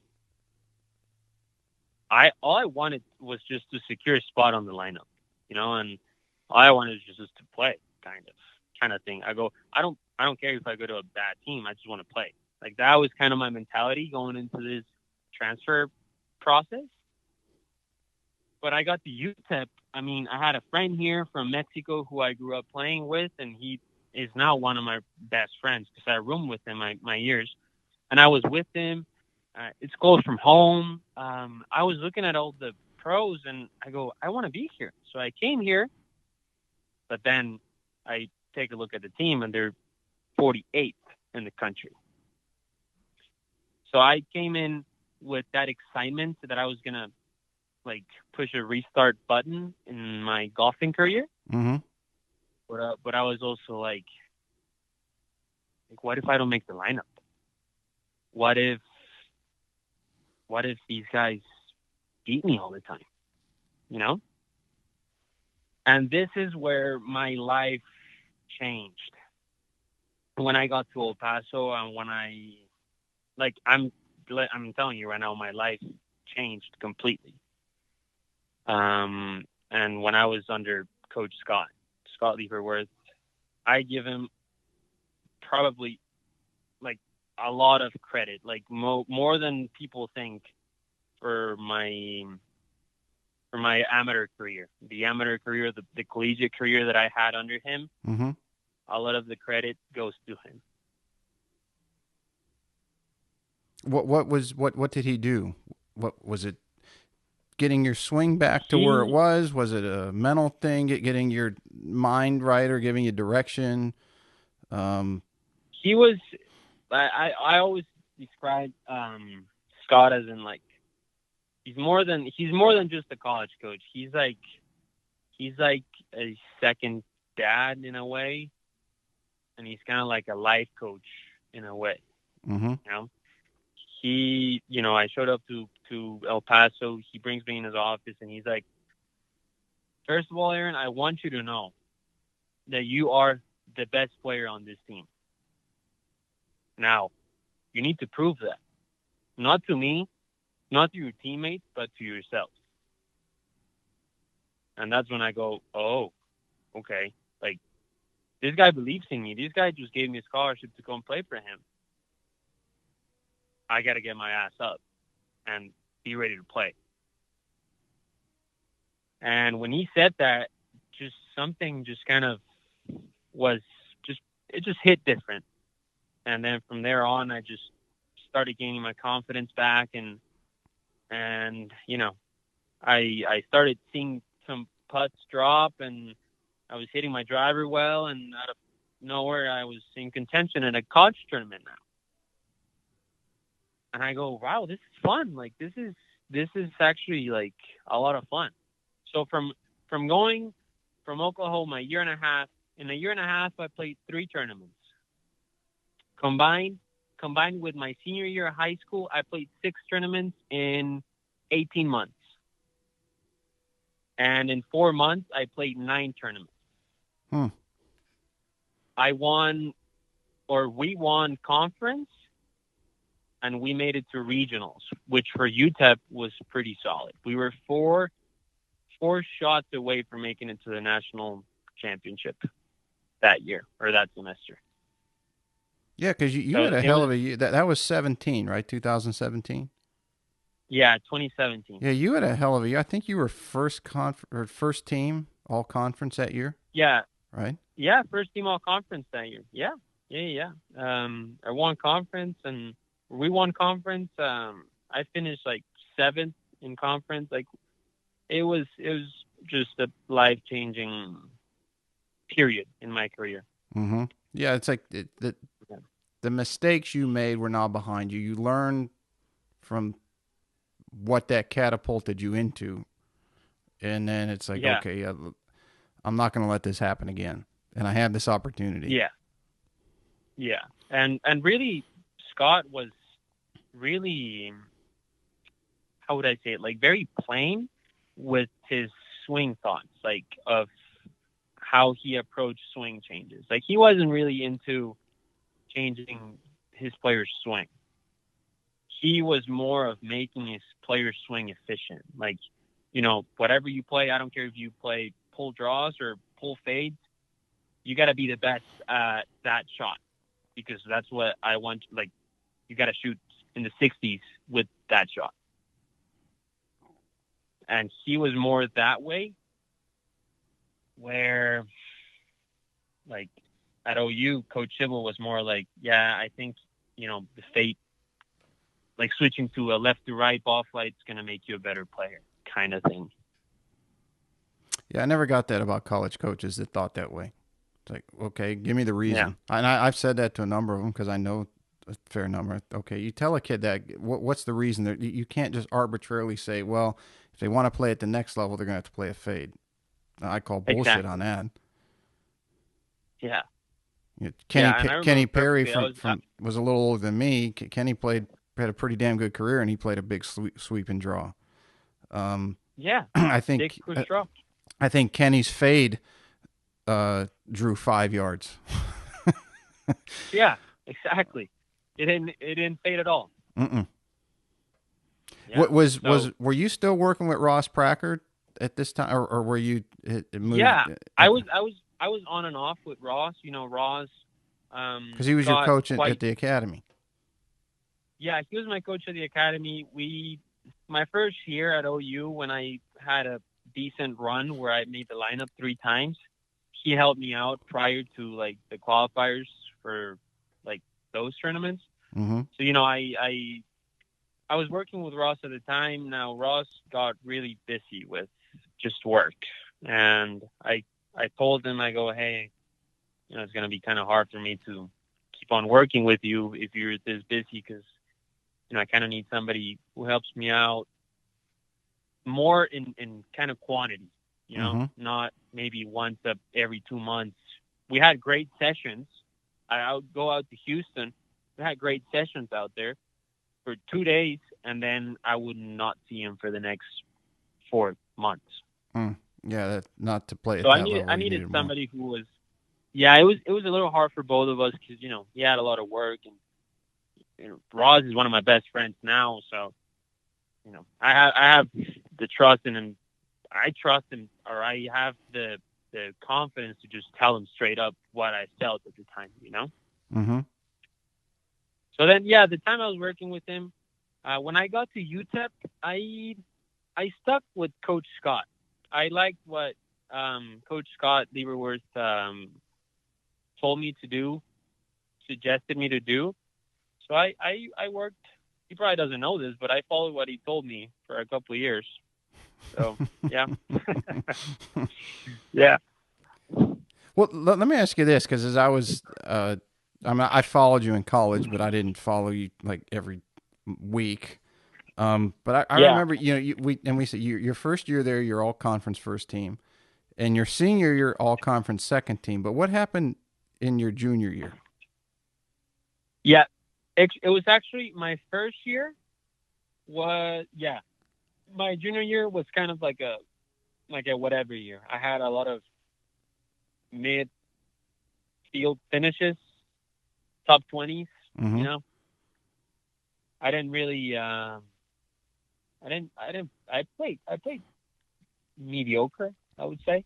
Do you think it was an emotional letdown from being, no, getting into a good situation and excelling, and then it's like, okay, you're kind of deflated. You don't have the same passion, or it's like you've achieved, okay, and you don't have the desire as much anymore without even knowing it? Or did you expect it to happen? No. Yeah, it was more of I got out of that hole that I was in fairly quickly, and it was because of one of my really good friends too. His name is Jorge Martinez. He's the best sports psychologist in Mexico. Mm-hmm. He helped me to get out of that ditch, and we got better. I got better really, really fast. And that full junior year that I played at UTEP, I just really, really wanted to win a golf tournament, and that's why I think I didn't play that well. You got in your own way. Year. Yeah, I got my own way. Like that, there's no better way to describe it. I got my own way, and Coach Scott knew that. He saw it, and we talked after, and I remember after my junior year, we talked, and it was actually the very first week of my senior year. The season wasn't even, like, we hadn't even started the season or anything, but Scott calls me in his office, and he's like, hey, like, last year was mediocre or whatever. I know you wanted to win, but I just want to tell you one thing. What you're playing right now, it's just golf. And it sounds weird. It sounds bad. But golf is not your life. Like, golf is just a game that you're playing in your life. There's so many other things more important than just playing golf or winning a golf tournament. Trust me, a golf tournament that you win right now, it's cool and everything, but in the long run, you're going to look at it as in there are so many other things way more important than winning a golf tournament. And that's what got me going, because that semester I started playing very well, and then the next semester it was my best semester of college ever. Mm-hmm. You won twice, didn't you? Yeah, I won back-to-back in the fall, and then I think my very last semester of college, my senior year, I shot my worst score for a full semester was at conference, which was our last tournament, and it was 73. Yeah, cause you're from your junior to senior year, you dropped almost a full stroke on average, which is very difficult to Yeah, do at that level. yeah, yeah. I think my scoring average my senior year was in like 70.78 or 70.80 something. Mm-hmm. So, Like I was, you know, I was in contention every single week. so was it more or less looking at making your life more well balanced and not focusing so hard on just golf? Yeah, that was it. That was literally what made me win my college events or the college events that I won. Mm-hmm. I really wanted to win in college. I didn't really want to leave college without winning. And, you know, Scott would just come up every now and then to remind me. He's like, hey, remember, this is just a game. You don't have to win. You're going to win. If you're going to win, it's the consequence of a lot of things that you need to do well that week. But you don't have to win. Okay? The worst thing that can happen is just jumping in the plane with your teammates, having a laugh in the airplane, and getting to El Paso and just do it all over again. That's the worst thing that can happen. You shoot 80 in a tournament in Hawaii, you wake up the next day, and the worst thing that can happen is, hey, you're teeing it up again in Hawaii, Mm-hmm. right next to the beach, with your teammates. You're not losing money. You're not playing for money. Your life can't be that bad. That Yeah. was kind of what made me a better player. Yes, because it is about making the individual, and it's not so much about the X's and O's. And I don't know the OU coach, but it versus the UTEP coach. And I'm not trying to pit them against each other. If they ever listen to this, that's not what I'm getting at here. One, maybe he just thought you needed to do something in your swing and didn't notice, or maybe he had was focused on something else, but didn't notice the human issues that you might have had. And that's not saying a negative thing. It's, everybody goes through ups and downs, and tried to tweak the Yeah, wrong thing. So there's always two parts. And whenever when I'm working with somebody, there's the diagnostic part where you have to figure out what's wrong with their game, and then you have to give them the correct fix. And it's a two-part thing. And if you get one of the two wrong, it could wreak havoc. And at the level you were playing at, it can go sideways pretty quickly. And then it was what happened to you. Then the confidence goes, and you're just sitting there trying to grasp at anything that might stop the free fall. exactly. Yeah, You yeah, and I mean, just to touch on Coach Hibble's coaching. To be honest with you, he is a great coach. Like at the time where I couldn't hit the golf ball, I had my short game had to be on point or had to be sharp. And I consider myself a really good short game right now, like a really good short game player. mm-hmm. And the short game that I have right now and the short game that I've been developing these past couple of years or these past few years, actually, up until my pro career now that I just started, it's all because of Coach Hibble. And I know all the shots because of Coach Hibble. He taught me everything around the greens. He told me how to just chip from everywhere, pretty much. I take a lot of things from both coaches that I had. Coach Hibble was just more methodical with how he wanted things. And Scott was just kind of like, hey, take a step back, look at the big picture. You're a person before you're a player. So let's be okay with the person that I recruited to make a better player in college, So Mm-hmm. those are the two things that I value from both of them. You had a very good amateur career too, outside of your college career. When did you win the Mexican Amateur? I went, yeah, the timing of this win was, wow, it's quite weird. But, yeah, I win the Mexican Amateur 2016, it it was in the summer between my freshman year and my sophomore year of college. Mm-hmm. I hadn't played anything that spring semester of my freshman year. And I go on to the Mexican Amateur, top golf course, freaking hazards everywhere, out of bounds everywhere, and I go out there and I win.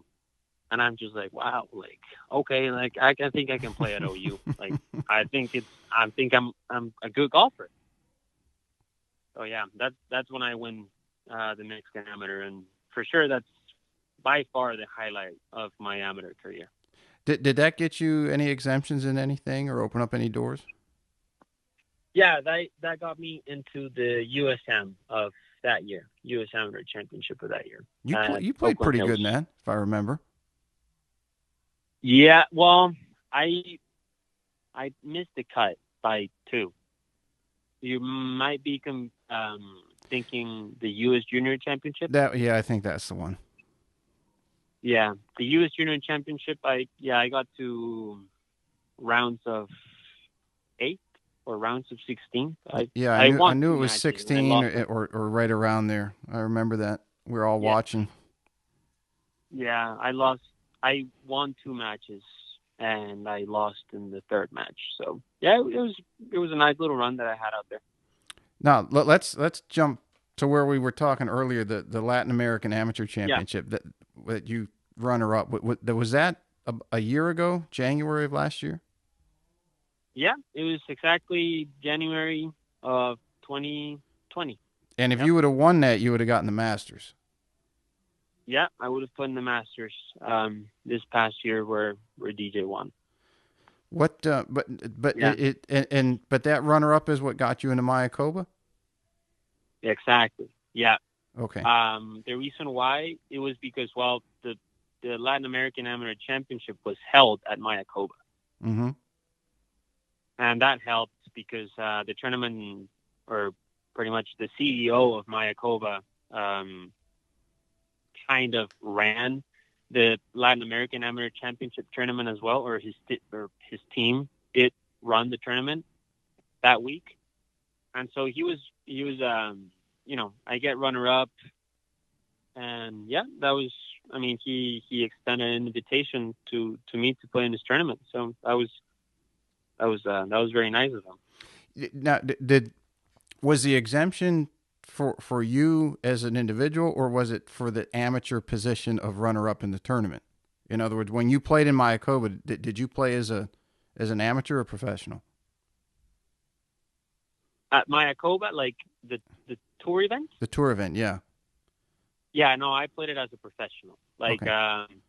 Yeah, pretty much when I was done, when I made my last putt at the Latin American Amateur Championship in January of 2020, mm-hmm. That's when I turned professional, because obviously I was going to wait to play in the Masters and to play in the Open, because I think they added that to the tournament, or to the Champions exemption. I was going to wait for it, and I was going to play the Masters or whatever, so I didn't win, so I just pretty much turned pro right then. So, and did you plan to turn pro before that tournament started, or did the tournament and the high finish give you the extra boost of confidence to say, hey, I can play at the next level, and I'm gonna take that opportunity? Yeah, I was thinking about it prior. I was gonna wait for sure to play that tournament because it was held in Mexico or whatever. Mm-hmm. I just wanted to play in my country, my last amateur event. But I already knew that I was gonna turn pro right after the tournament. If I didn't win, I was gonna turn pro. Like it didn't matter. I had to win to just stay amateur. But yeah, I mean, that tournament obviously kind of opened my eyes and helped me realize that I was not the kid I was not the kid in college anymore. I was probably a little better player now than I was in college. So that kind of helped me understand that I was one step closer to compete at the professional level. Because, winning at the professional level, or winning at any level, is really hard. Mm-hmm. So that tournament for sure helped me realized that I was good enough to play at the professional level. So what was your plan once you turned pro, and then who was helping you with develop that and what you were going to do, where you were going to play? Yeah. So, I mean, I was going to play the PGA Tour Latin America Q School. Mm-hmm. And that was literally maybe the week after I played the LAAC, the LAC. It was held in Argentina. I went down there with my sports psychologist. He caddied for me that week down in Argentina. So, my parents helped me pay for it, the whole trip, and I eventually paid him back. But, went down to Argentina. I went in a 6-man playoff for one spot to get the cart, and I got it. Nice. Congratulations. Yeah. So, I was down there for I remember maybe 10 days down in Argentina, Buenos Aires area. Mm-hmm. So we were down there, great group of guys were down there, all from Mexico too, the people who I traveled with at least. We're just down there. It was a great trip. We were down there. We all made it. So that was the good thing. 4 of us traveled and the 4 of us made it. So that was really nice. Yeah, that's pretty cool when that happens. Doesn't happen very often, but when it does, Yeah, when it does, you're like mission accomplished. So how many events did you get into before the COVID shut down basically the planet? So that was in February, and that was late January. Mm-hmm. And early February, the Mexican tour offered me an invitation to one of the tournaments, and that was 3.5 hours or 3 hours from my house in Mexico City. It's called Puebla, and I made my professional debut there. And a different feeling. You're playing for money now. Like this isn't this is it. College anymore. It's what you've been waiting for. And there's no more looking forward. You're like, hey, here it is. Exactly.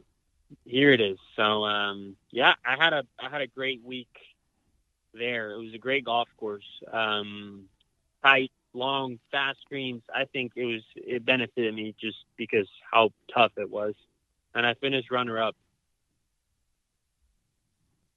On my professional debut, so that was really cool. And then did that was on the Mexican tour, and was that a part of the PGA Latin American? Or no? So that was the Mexican tour. Then I had another top 5 on the Mexican tour, and then the first week of March, I believe, that was when the first tournament of the PGA Latin America, official calendar was going to happen. Mm-hmm. And that was in Mexico as well. It was in Mazatlan, the Pacific coast of Mexico. And, showed up to the place, and it happened to be the lowest cut in the history of the PGA Tour Latin America.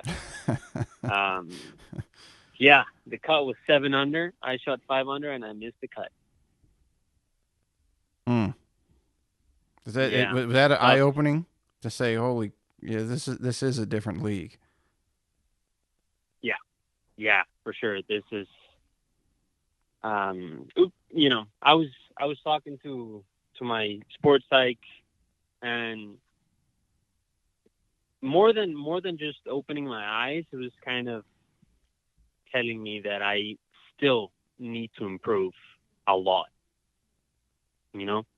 Obviously I know PGA Tour Latin America cuts are they're around 3 to 6 under. Mm-hmm. And there are just some things that you need to make it happen. You need to hit your wedges to not 4 feet, but to a foot. You need to get that good. So that's kind of what the mentality, or that was what that tournament taught me. And then after that, we got an email saying that the season was going to be canceled. maybe a week after that. we knew that the full season was going to be canceled, or it was going to be canceled partially until some news were going to come out. And have you guys, has the tour started up this summer at all, or Yeah. what's happened with it? Well, the tour resumed play the last 2 weeks, or the second week and third week of December. So just a month ago? Yeah. I mean, I played, just a month ago. That's when we resumed playing for PGA Tour Latin America. So all summer, all fall, you just kind of hung out at home and practiced, played what you could with your friends, and kept competitive? Well, Mexico City more. That's where I live. So Mexico City was on a full lockdown for 94 days. Wow. And so, yeah, when this happened, or when this started happening, I didn't want to fall into I had to quarantine in Mexico for like 12 days, I believe, after that Mazatlan tournament. But then one of my Carlos's brother, Carlos Ortiz's brother, his name is Alvaro. He's my best friend. He has a place in Dallas, and I saw a post on Instagram that he was practicing out there.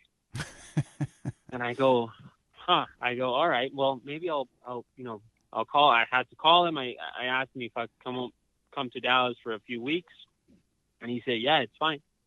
When I was there, we didn't know that the quarantine, or the lockdown in Mexico was going to be 94 days or 90 whatever days. So when I was there, I was going to be there for like 24 days or something. And my mom called me one day and she's like, hey, it's going to be another month of lockdown, And so I decided to just stay up there in Dallas with Alvaro, and we practiced every day and we played golf every day pretty much. And I was out there for maybe 2 months, like 60 days. I was in Dallas from mid-March to pretty much May. You had it made. Better than college. Playing golf every day, no classes, practice, hang out with your boys. Yeah. Play video games every now and then. It was fun. Yeah, it was fun. But then, obviously, we didn't know anything about tournaments. There wasn't a calendar set for any tour. Not even the Korn Ferry, not even the PGA Tour. This is when the PGA Tour had no idea what to do. And then I came to college in El Paso, so I asked one of my friends down here in El Paso, hey, how are things in El Paso? And they're like, oh, they're open. Everything's open. Golf courses are open. Some food places are open. I guess El Paso got really bad recently, but at the time, COVID was probably at 100 cases a day, maybe less than that. So I came down here, and from here, I had a car. I still had an apartment. I had a golf course where I'm a member at, and I could just practice and play golf all day long. So I came down here for pretty much full summer. So your game's sharp, I would have to assume. Nothing else to do but play and practice. I mean, all I was doing is, when I came to El Paso, I was playing maybe 36 holes a day, and I was still getting some practice in. So, I mean, I was sharp. I went over to San Antonio to play both Monday qualifiers, and I got through one of them. So I was able to stay up here in the States, and I was able to get my game ready for whenever it was needed. And was it ready to go when they got ramped up again? How'd you play? I played 4 weeks in a row, and I made my last 3 cuts of those 4 weeks. So Latin America, I made the cut in Miami, finished like 30th, and then I finished tied for 17th at the Dominican Republic. Nice. So yeah, it was okay. It was solid. Made the cut, first 2 cuts of the PGA Tour Latin America season as a rookie year, or in my rookie year. So it was a solid end of the year, I would say. And what do you are they continuing to go now in 21, or what's the story for you guys? Yeah, 21. The committee is just trying to get a hold of the government down in South America, Mm-hmm. and just kind of work with them with like events, like sporting events. They're open to host them in their country, so they're still going to work on them. But there's some rumors going around that we're going to go back to Mexico in March again, where I missed my first cut of the PGA Latin America Tour. So that's nice. Yeah, your folks will get to see you again.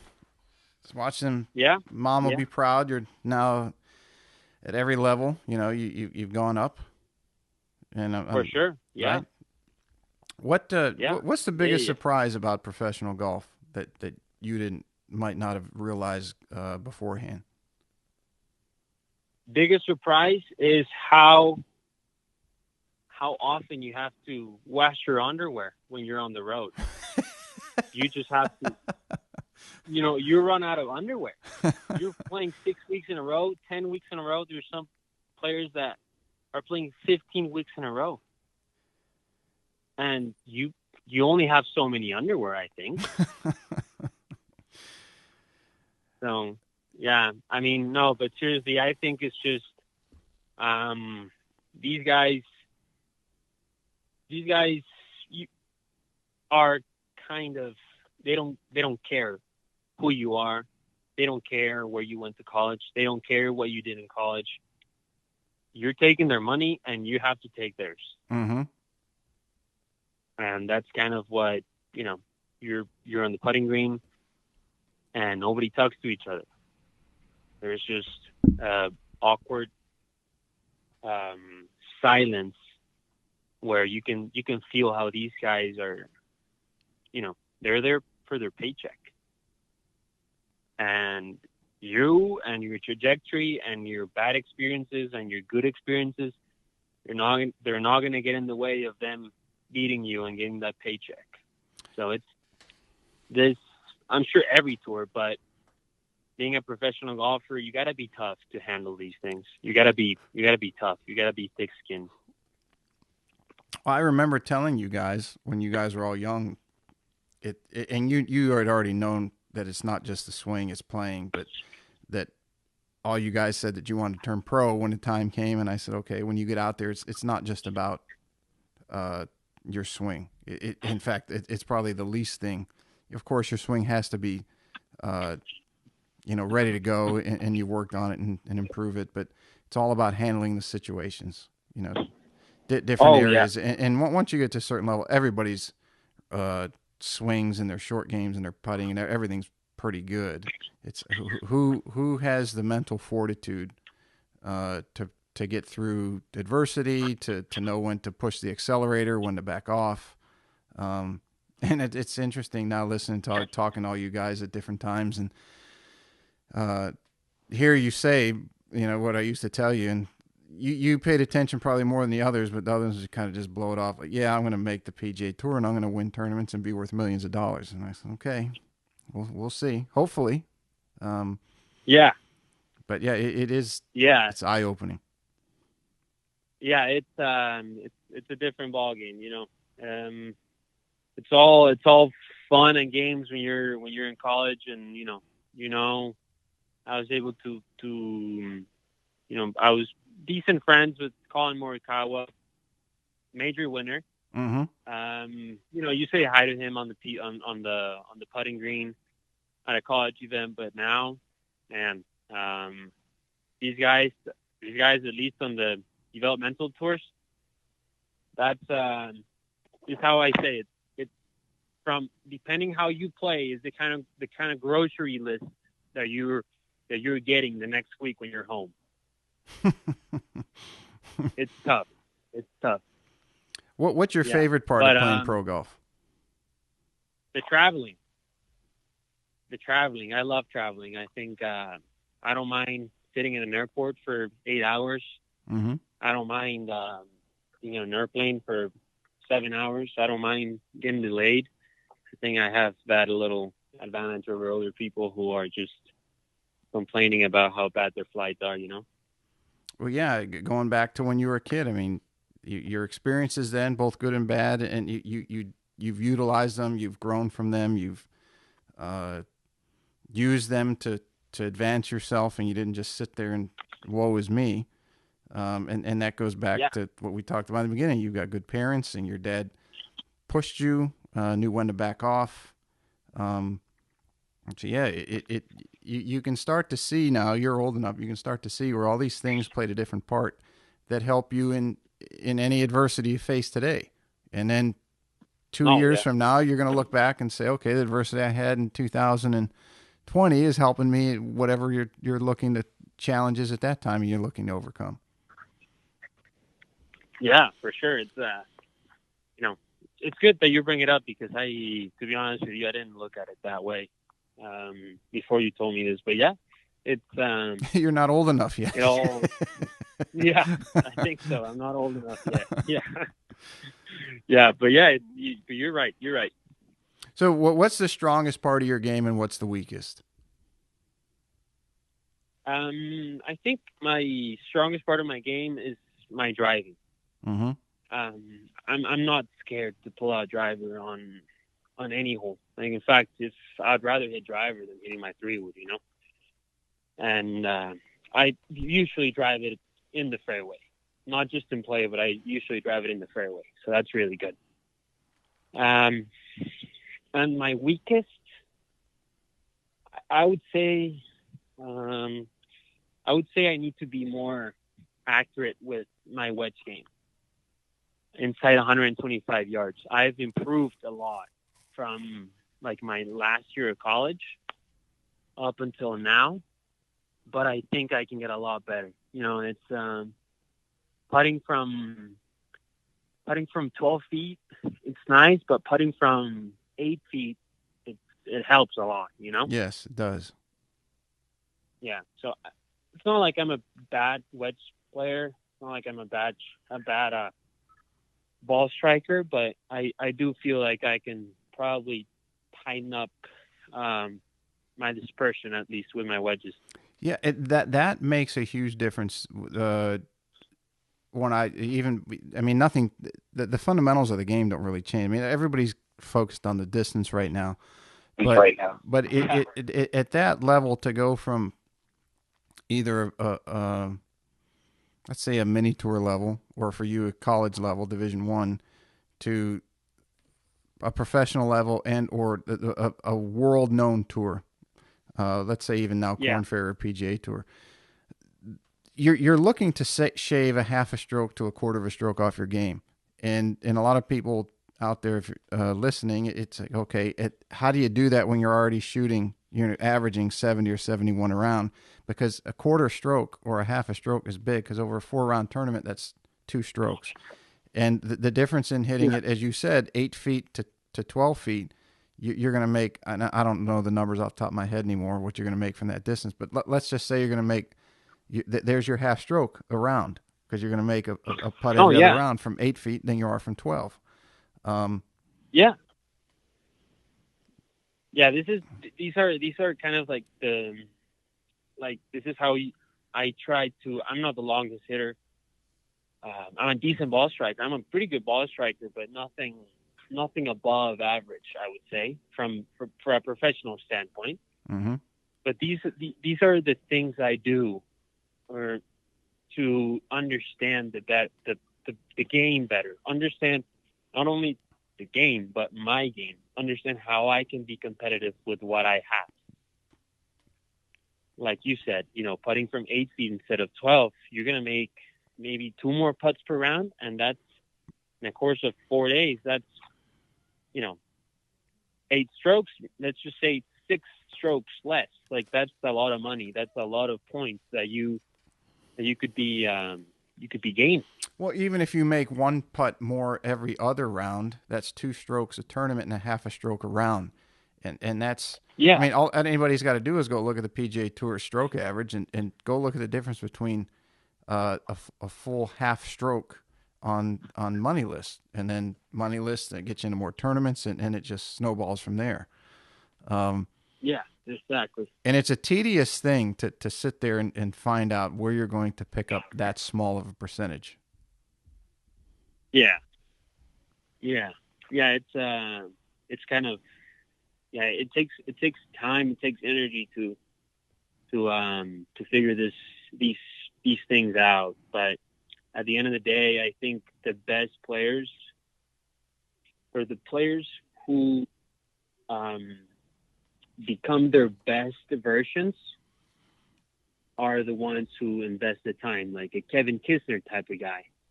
He, I mean, I don't know, but he's a really good golfer. He's top 50 regularly, top 20 in the world regularly. And that's the kind of guy that I look at, because, it's cool to look at Rory. It's cool to look at DJ, Brooks. I mean, Tiger, obviously. But who are the quote unquote normal player who are competing, who are giving Rory, who are giving DJ a hard time to win a golf tournament, Yeah, So Rory, DJ, Tiger. like a Kevin. Those guys have a 12-cylinder engine, right? And, Yeah. and even, let's say, a guy that, like you mentioned, a regular guy, even if he's got an 8-cylinder supercharge, he's still got to be firing on more cylinders. They got to be hitting it because they're not as long. Those guys at the top hit it ridiculously long, so they're hitting shorter irons in. So the shorter guy has got to be more accurate with his mid and long irons to compete. Yeah, and every time he has a wedge in his hand, he's got to pretty much leave himself a tap in. Like Zach Johnson. I mean, that's how Zach Johnson won the Masters. Of course. It got cold and windy, and he's still one of the best wedge players out there. And I mean, he just picked that place apart compared to the rest of the field for the conditions that were there that year. Yeah, for sure. Yeah, and that's that's what I think I need to get better at. That little wedge dispersion, especially pro golf. It's a little more costly when you hit a bad wedge shot here than when I did in college, So yeah, it's been kind of a grind this whole year with trying to improve.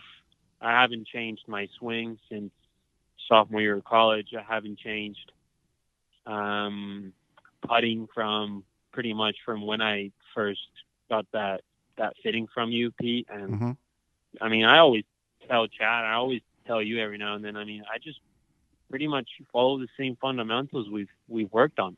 Didn't you shoot like 63 the next week or 2 weeks after we did that at TPC?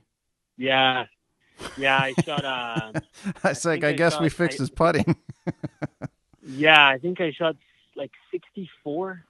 I don't remember where, but yeah, I remember I shot a low one after that. But even in college, like I when I won the 2 tournaments here back to back, one of them was really hard, but the other one was I won by 10 at a college tournament. I shot 15 under, and I set the course record in one of the rounds. So it was a lot of fun. And to be honest with you, it's just the same thing we've worked on, flat neck, chin in, and just follow your eye line. Yep. Kept it simple. That was really all you needed. That slight tweak to your putter, and you were all set. Yeah, and then that's literally just what I take a look at whenever when I'm struggling a bit, or whenever I'm not making putts. That's what I look at, and it just happens to be the same thing. So yeah, that's great. It's good to hear. I'm glad it's still working. That's the idea. Yeah. So if people are listening and they want to follow you this year, where can they do it?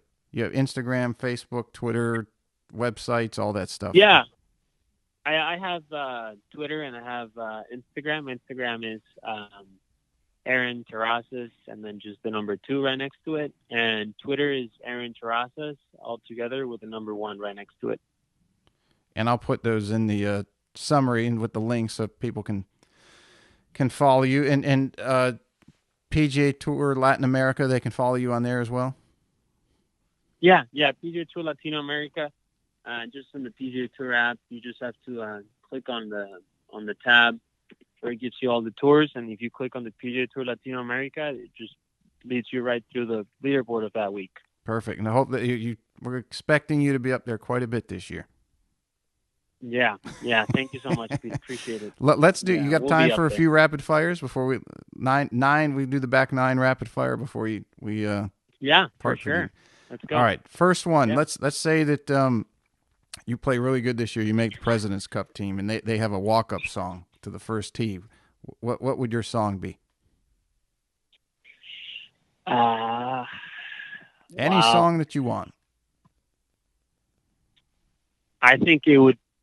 Does the Mexican national anthem count? Whatever you want. Any song in the world. Yeah, the Mexican national anthem. That's pretty cool.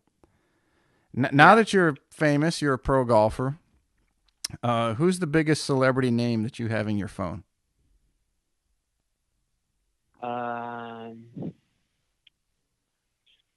Biggest celebrity? You probably don't know him, but he was the 3rd best goalkeeper in the world in 1998. His name is Jorge Campos. He played 3 World Cups, I believe. Nice. Yeah. All right. The best course you've ever played? It's got to be a tie, but Sage Valley and Sahali Golf Club. Nice. Yeah, Sage Valley is a great course, isn't it? Yeah, amazing. I haven't played Sahali, but Sage is, here in South Carolina, it's quite the spot. Yeah.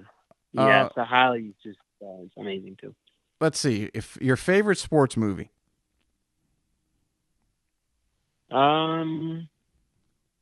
Favorite sports movie? I would say there's this movie, the hockey team, the U.S. hockey team that beats Russia. Yeah. I don't remember the name of it. Yes, they made a movie of that with Kurt Russell was the coach. Yeah. I think that's gotta be it. Yeah, it was cool. I'm old enough that I was 8 years old when that happened. I remember when that happened. We couldn't believe it. That's amazing. It was such an upset. Nobody could believe it. And you were up there, up north. Yeah, I was in Michigan at that time. Mm-hmm. Yeah, that's awesome. So yeah, that's gotta be my favorite sports movie. Your dream foursome? Dream foursome? It would be. Do they have to be alive or anybody you want? Seve Ballesteros, which he's my favorite player. Mm-hmm. Tiger Woods and Michael Jordan. That'd be a pretty good foursome. You better have, if you're going to talk smack in that group, you better have your game in order. Yeah, I know. Yeah, I gotta get my wedge game ready for that game. For that foursome. Sharpen it up pretty good. Yeah. Would you rather speak all languages or be able to talk to animals? I think I would speak all languages. Okay. Let's see. A couple more. Would you rather live 100 years in the past or 100 years in the future? 100 years in the past, for sure. Yeah, that's a new question. I kind of got. People are about split. Sometimes I think I do the past because you know what's going to happen, so you can invest your money in the right spots and take advantage. Let's see. I just want to live through. I just want to live through the 60s, to be honest with you. That was before me, but I watch enough shows and documentaries on that. It looks like a pretty cool time. Yeah.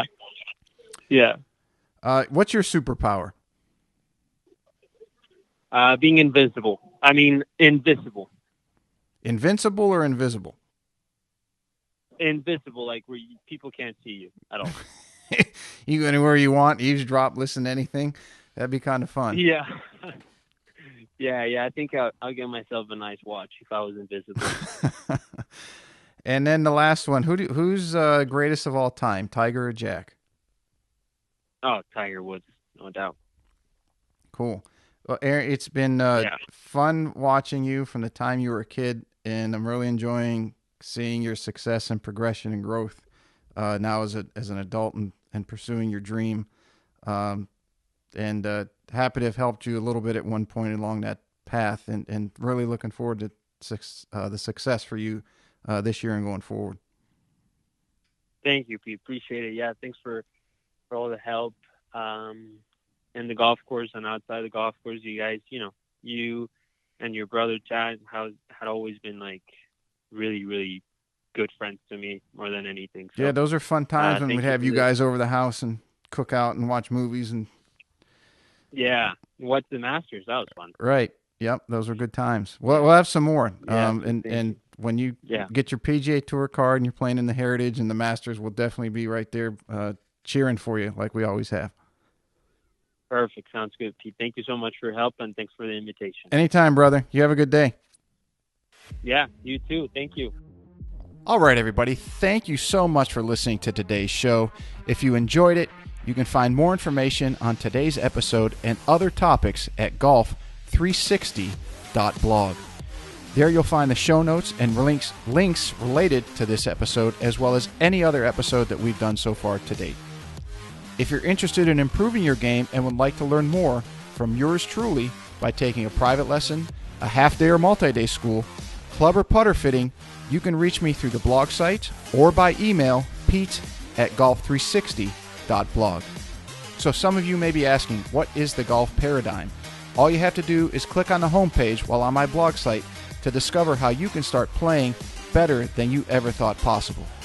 Or you can simply sign up again on the blog page for my instructional videos where I give regular tips on all areas of the game to include the swing, club design and fitting, health, fitness and nutrition, the mental aspects, and equally as important, the integration of all those things together.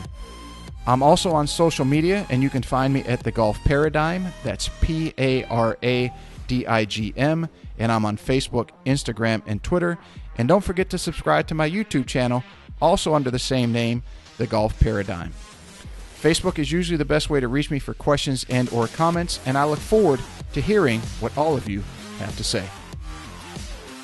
This podcast is brought to you in part by Old South Golf Links. A short ride across a bridge from Hilton Head Island is one of the area's finest golf courses and a hidden treasure. Set up on towering pines and ancient oaks with sweeping marsh vistas, truly makes Old South Golf Links a one-of-a-kind golfing experience. The Clyde Johnson design was named one of the top 10 new public courses when it opened, and it also takes full advantage of the natural beauty of the Low Country. Old South is a fun and unique challenge for golfers of every skill level and a favorite of both locals and visitors. Whether it's your first time here or you're a regular, you'll be treated and feel like family. From the bag drop to check-in at the fully stocked pro shop with both men's and women's apparel, to breakfast or lunch before or after your round, the staff is always ready and willing to help. Experience for yourself why Old South is one of the premier golf courses in the Hilton Head area and why it will quickly become a favorite of yours too. Visit them in person or online at www.oldsouthgolf.com, or to make it tee time, simply call the pro shop at 843-785-5353.